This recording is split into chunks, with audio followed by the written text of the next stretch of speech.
जब तक आप ये कॉन्सेप्ट नहीं समझेंगे तब तक आप मिलियनेयर नहीं बन सकते। ये वही जगह है जहां आप अभी हैं और ये वो जगह है जहां आप जाना चाहते हैं। अब क्या आपको ये बीच की खाली जगह दिख रही है? मैं इसे परफॉर्मेंस गैप कहता हूँ। जो इंसान मिलियनेयर बनता है और जो बस किसी तरह अपना गुजारा कर रहा होता है, उनके बीच का फर्क बस इस गैप को क्लोज करने के जुनून में होता है। ज्यादातर लोगों के रास्ते कुछ ऐसे होते हैं, ऊपर नीचे इधर उधर भटकते रहते हैं और वो कभी अपने अंतिम लक्ष्य तक नहीं पहुंच पाते। जो व्यक्ति अपनी 50s की उम्र में मिलियनेयर बनता है, उसका रास्ता थोड़ा ऐसा होगा जो अंत में उसे उसके गोल तक पहुंचा देगा। मेरा रास्ता थोड़ा अलग था। मैं पॉइंट ए से पॉइंट बी तक काफी जल्दी पहुंच गया। सच कहूं तो मुझे लगता है कि मैंने ये गैप सिर्फ इसलिए ब्रिज किया क्योंकि मेरे पास कोई और ऑप्शन ही नहीं था। मैं ना तो खास टैलेंटेड था और ना ही बहुत स्मार्ट। मेरे पास कोई क्वालिफिकेशन भी नहीं थी जिस पर भरोसा कर सकूं। पहले बॉस की बुलिंग झेलने के बाद मैंने 9 to 5 की जॉब छोड़ दी। तो मैंने खुद से प्रॉमिस किया कि जितनी जल्दी हो सके अमीर बनूंगा। मैंने अपनी पूरी ताकत लगा दी इस परफॉर्मेंस गैप को खत्म करने में और अपने 20s में ही मिलियनेयर बन गया। आपको अगर इस वीडियो से सिर्फ एक बात याद रखनी हो तो कृपया इसे ही याद रखें। आप जितना पैसा कमाएंगे वो हमेशा इस पर निर्भर करेगा कि लोग आपकी वैल्यू को कितना समझते हैं। सीधी बात यह है कि जितनी बड़ी समस्याएं आप हल कर सकते हैं, उतना ज्यादा पैसा कमाएंगे और उतनी जल्दी परफॉर्मेंस गैप को ब्रिज कर पाएंगे। तो सबसे पहला काम जो मैं चाहता हूं कि आप करें वो है एक वेन डायग्राम बनाना। इस सेक्शन में मैं चाहता हूं कि आप उन चीजों को लिखें जो आपको करना पसंद है। और अगर मैं ये कर रहा होता तो मैं racing course, flying planes, travelling और गोल्फ खेलना लिखता। मुझे पूरा यकीन है कि आपके पास और भी कई चीजें होंगी लिखने के लिए, तो बिना झिझक लिख डालिए। इस लिस्ट में वो चीजें लिखिए जिनमें आप अच्छे हैं। वैसे जो मुझे अभी याद आ रहा है वो है बातचीत करना, मॉडल्स डिजाइन और बिल्ड करना, टीम को लीड करना और कारपेंट्री। और आखिर में वो चीजें लिखिए जिनके लिए लोग आपको बढ़िया पैसे देंगे। चलिए इसमें कंसल्टिंग, बिल्डिंग स्ट्रक्चर्स और कॉम्प्लेक्स मैकेनिक्स डिजाइनिंग लिख देते हैं। अक्सर लोग इसी जाल में फंस जाते हैं कि वो अपने जीवन में क्या करना चाहते हैं। इसका फैसला सिर्फ एक फैक्टर के आधार पर करते हैं। सोचिए, अगर आप सिर्फ इसलिए कोई नौकरी चुन लें क्योंकि वो आपको पसंद है, लेकिन फिर भी आप मिनिमम सैलरी में ही अटके रहें और देखते ही देखते जो आपका फेवरेट था वही आपको बोझ लगने लगता है। बस सोचिए कि कितनी बड़ी मायूसी की बात है। आपको किसी चीज में महारत हासिल है, उसे अपना पेशा बना लेते हैं, लेकिन फिर भी जी तोड़ मेहनत करने के बाद भी पैसे पूरे नहीं पड़ते। आप अपनी कंफर्ट जोन में फंसे हुए हैं जहां से आगे बढ़ना मुश्किल हो रहा है। और फिर एक ऐसा सिनारियो भी आता है जहां आप सिर्फ अच्छी सैलरी के लिए कोई जॉब चुनते हैं। सुनने में तो बढ़िया लगता है ना, लेकिन अगर हर दिन दुख में गुजर रहा हो तो फिर वो अच्छा कैसे हुआ। इसलिए अमीर और खुश रहने का सिर्फ एक ही तरीका है, ऐसा कुछ ढूंढना जो इन सभी सेक्शनों में फिट बैठता हो।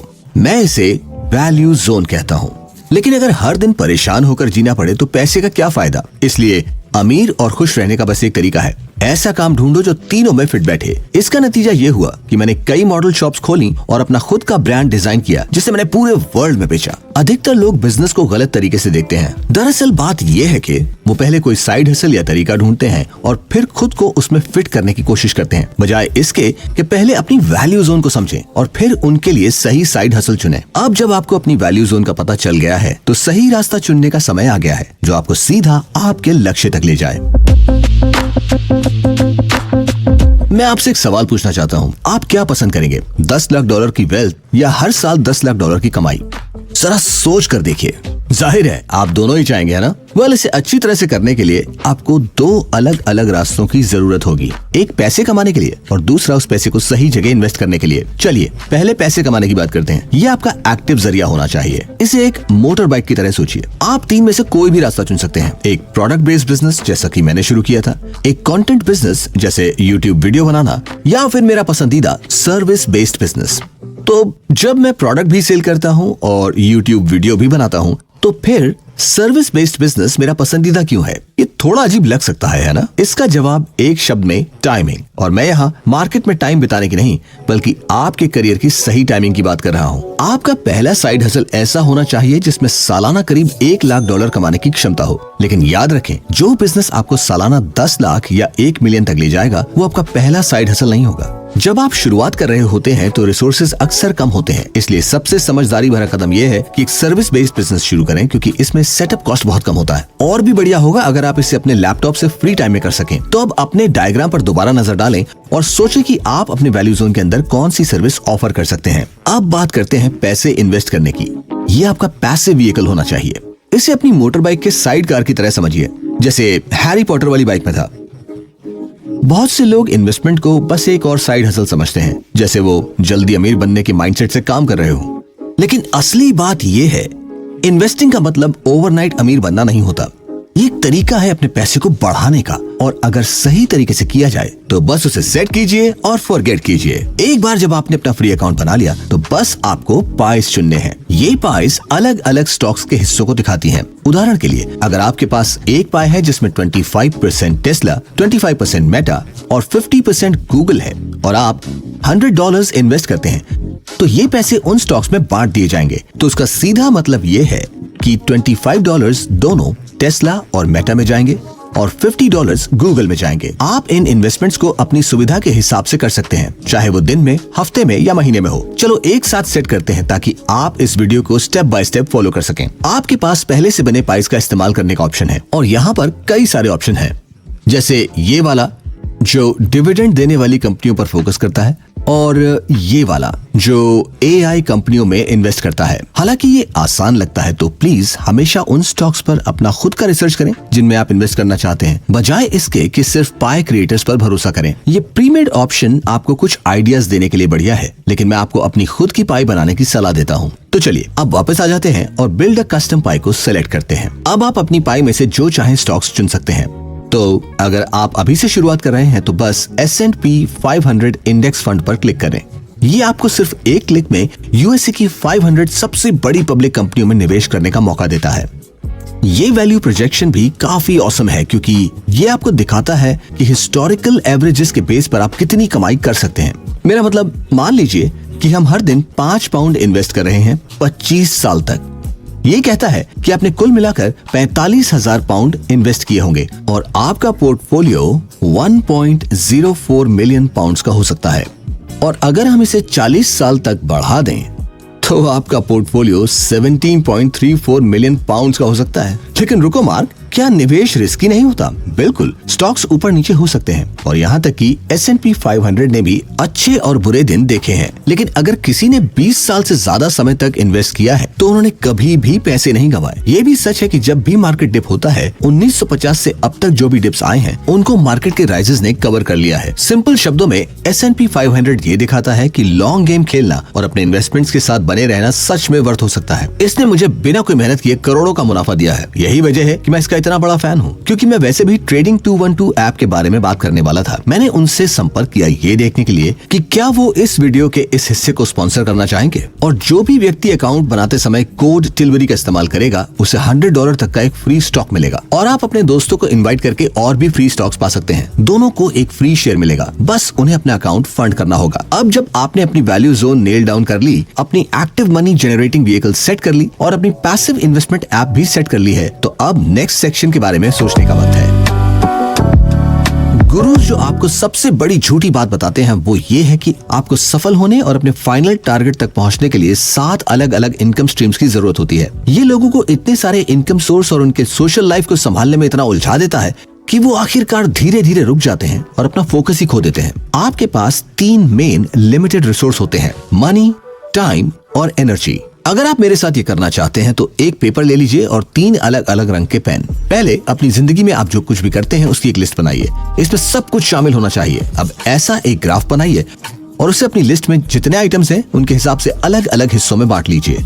फॉर माई एग्जाम्पल ये 6 सेगमेंट्स होंगे, but for you it could be more और लेस। पहले एक रंग का इस्तेमाल करके हर सेगमेंट पर महीने में आप कितना पैसा खर्च करते हैं उसकी प्रोपोर्शन को शेड करें। फिर एक अलग कलर का इस्तेमाल करके हर एक्टिविटी पर आप जितना समय महीने में खर्च करते हैं उसे शेड करें। लास्टली एक और कलर का इस्तेमाल करके हर टास्क को करने के लिए कितनी एनर्जी चाहिए उसे दिखाइए। आपके पास कुछ ऐसा दिखाई देना चाहिए। ये है मेन बात, आपके रिसोर्सेज हमेशा लिमिटेड होंगे, जबकि ये पॉसिबल हो सकता है कि आप अपना पैसा बढ़ा सकें, अपनी एनर्जी और स्पेशली अपना टाइम बढ़ाना पॉसिबल नहीं है। जब मैं ये एक्टिविटी लोगों के साथ करता हूँ तो ये आश्चर्यजनक होता है कि वे अपने संसाधनों को अपनी जिंदगी के अलग अलग क्षेत्रों में कितना बांट लेते हैं। लेकिन जब मैं ये एक्टिविटी लोगों के साथ करता हूँ तो ये शॉकिंग होता है, क्योंकि वो अपने रिसोर्सेज को अपनी जिंदगी के अलग अलग क्षेत्रों में कितना बांट लेते हैं। जब मैंने अपना पहला बिजनेस शुरू किया तो मैं जी तोड़ मेहनत करता था। जब तक मुझे होश आया तब तक मैंने अपनी सोशल लाइफ काफी खो दी थी, सेहत बिगड़ चुकी थी और परिवार के साथ ज्यादा वक्त नहीं बिताया था। क्या वो सेहतमंद था? शायद नहीं, लेकिन क्या उसने मुझे सफल बनाया? बहुत ज्यादा। मैंने काफी टाइम तक अपना पूरा फोकस और रिसोर्सेज एक ही बिजनेस में लगा दिए, जब मैंने मिलियनेयर बनने का अपना ड्रीम पूरा कर लिया, तब मैंने अपनी लाइफ में बैलेंस लाना शुरू किया। लेकिन शुरुआती दिनों में जब मेरे पास ना पैसे थे और ना ही एक टीम, तो कोई भी डिस्ट्रैक्शन मेरी मेहनत पर पानी फेर सकता था। आजकल फोकस की वैल्यू कम आकी जाती है। मैं अक्सर देखता हूँ कि कई मोटिवेटेड यंगस्टर्स एक साइड हसल से दूसरी साइड हसल में कूदते रहते हैं, और इसे जाना जाता है शाइनी ऑब्जेक्ट सिंड्रोम के नाम से। अगर मैं हर बार थोड़ी सी मुश्किल आते ही अपना बिजनेस मॉडल बदलता, तो मैं बार बार स्क्वायर वन पर लौटता और कभी भी रियल प्रोग्रेस नहीं कर पाता। तो अपने ट्रुथ के ग्राफ को देखो और खुद से पूछो, क्या तुम उन चीजों में से कुछ छोड़ सकते हो जिन पर तुम अभी टाइम स्पेंड कर रहे हो, और अपने रिसोर्सेस कहीं और लगा सकते हो। इस एग्जाम्पल को देखकर मैं तुरंत टिकटॉक, एक्सबॉक्स और डेटिंग को छोड़ दूंगा। अब देखो मैं कितना ज्यादा टाइम, मनी और एनर्जी अपने साइड हसल्स में लगा सकता हूँ। ये तुम्हें अपने ड्रीम्स जल्दी अचीव करने में बहुत मदद करेगा। जिम रॉन का एक बढ़िया कोट जो इस तरह से है, अगर तुम सच में कुछ करना चाहते हो तो तुम रास्ता ढूंढ ही लोगे, अगर नहीं तो तुम बस एक बहाना ढूंढ लोगे। इसलिए अगर तुम्हें परफॉर्मेंस गैप को खत्म करना है, तो फिर तुम्हें ऑब्स्टिकल्स और एक्सक्यूजेस के फर्क को समझना होगा। ये तुम हो और ये तुम्हारे सपने हैं। तुम्हारे और तुम्हारे सपनों के बीच रुकावटें हैं, और इन्हें पार करना ही तुम्हारे सपनों को हकीकत में बदलने की कुंजी है। जब मैं अपने यंगर ईयर्स को देखता हूँ, यार सच में काफी मुश्किलें झेली हैं। मैं डिस्लेक्सिक था और मेरे टीचर्स अक्सर मुझे आलसी और बेवकूफ कहकर लेबल कर देते थे। मैंने बिना किसी डिग्री या टैलेंट के स्कूल छोड़ दिया था, और जब मैंने आखिरकार नौकरी शुरू करी तो मेरे मैनेजर ने मुझे लगातार बुली किया। ये मेरे और मेरे सपनों के बीच बड़ी प्रॉब्लम्स थी, लेकिन मैंने कभी भी उन्हें अपनी मजबूरी नहीं बनने दिया। हो सकता है आप भी अपनी जिंदगी में बड़ी प्रॉब्लम्स को फेस कर रहे हो, लेकिन अपने सपनों को पाने के लिए उन्हें पार करना ही आपका लक्ष्य होना चाहिए। क्योंकि अगर आप ऐसा नहीं करते तो वही प्रॉब्लम्स एक्सक्यूजेस बन जाती हैं, जो आपके सपनों के रास्तों को रोक देती हैं, और फिर आप बस अपने सबसे बड़े बहानों को देखते रह जाते हैं, जबकि आपके सपने आपसे दूर होते जाते हैं। बहाने, ना कि रुकावटें, लोगों की परफॉर्मेंस गैप को कभी खत्म ना कर पाने का सबसे बड़ा कारण है। जब भी कोई मुझसे कहता है मैं ये नहीं कर सकता, तो मैं कहता हूँ मुझे पता है कि तुम अभी नहीं कर सकते, लेकिन अगर कर सकते तो क्या करते? अगर कभी कोई बाधा तुम्हें पार करना नामुमकिन लगे, तो 1 मिनट रुककर खुद से ये पूछो। बहुत सारे अलग अलग समाधान सोचो और उन सभी को लिख लो। अगला कदम उन समाधानों को आजमाना है। हो सकता है कि उनमें से कई काम ना करें, लेकिन डटे रहो और अंत में तुम्हें सफलता जरूर मिलेगी।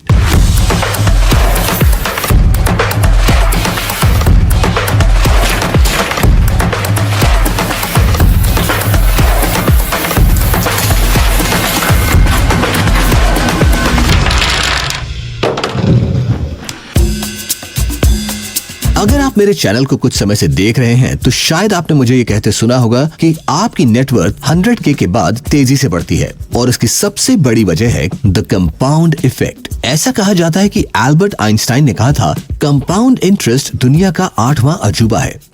जो उसे समझता है वो इसे कमाता है, और जो नहीं समझता वो इसे चुकाता है। मैंने पहले दिखाया है कि ये पैसे इन्वेस्ट करने के लिए कितना ट्रू है, लेकिन जब बात तुम्हारे नॉलेज बैंक अकाउंट की आती है तो ये और भी ज्यादा इंपॉर्टेंट होता है। ज्यादातर लोग परफॉर्मेंस गैप के आखिरी हिस्से को पार करने में असफल रहते हैं, क्योंकि स्कूल छोड़ने के बाद वो सीखना बंद कर देते हैं, और यही सबसे बड़ी गलती है। ये शुरुआती ब्लॉक्स उन बेसिक कॉन्सेप्ट्स और प्रिंसिपल्स को दर्शाते हैं जो आपने स्कूल में सीखे थे।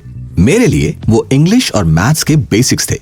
खुद को लगातार चैलेंजिंग सिचुएशंस में डालने से आप स्कूल के बाद भी सीखते और बढ़ते रहते हैं। मैंने एक कारपेंटर के अप्रेंटिस के तौर पर काम करना शुरू किया, और साथ ही कई साइड हसल्स भी किए। इस एक्सपीरियंस ने मुझे प्रैक्टिकल स्किल्स सिखाई, कैसे दूसरों को मेरी सर्विसेज के लिए पैसे देने के लिए राजी किया जाए। जैसे जैसे आप अपनी नॉलेज एक्सपैंड करेंगे, वैसे वैसे आपको वो पैटर्न्स दिखने लगेंगे जो पहले इनविजिबल थे। हर नई जानकारी पहले सीखे हुए पर आधारित होती है। अगर आप कभी सीखना बंद नहीं करते, तो मेरी उम्र तक पहुँचते पहुँचते आपके पास ज्ञान का खजाना होगा। इसलिए विजडम सिर्फ समय और अनुभव से ही हासिल की जा सकती है। अब मेरे द्वारा लिया गया हर फैसला दशकों की सीख से समर्थित होता है। अगर आपके पास कभी मजबूत नींव नहीं रही, तब आप कंपाउंडिंग नॉलेज के जादू की शुरुआत नहीं कर पाएंगे। इससे आपकी नॉलेज में बड़े गैप्स रह जाएंगे, जो आखिरकार आपकी असफलता का कारण बन सकते हैं और आपके सपनों को तोड़ सकते हैं। इस गैप को भरना मुश्किल तो जरूर होगा, लेकिन याद रखिए, अगर आप अपने सपने के लिए सैक्रिफाइस नहीं करेंगे, तो एक दिन आपका सपना ही आपको छोड़ देगा। अगर आप कंपाउंडिंग इफेक्ट को और अच्छे से समझना चाहते हैं, तो अगला वीडियो जरूर देखिए, जिसमें मैंने बताया है कि 100K के बाद नेटवर्थ कैसे तेजी से बढ़ती है। लेकिन अभी क्लिक मत कीजिए, पहले सब्सक्राइब कर लें, और अगर आप सच में अपनी वेल्थ बढ़ाना चाहते हैं, तो मिलते हैं अगले वीडियो में। আজকে এখন আমি যে টিউটোরিয়ালটা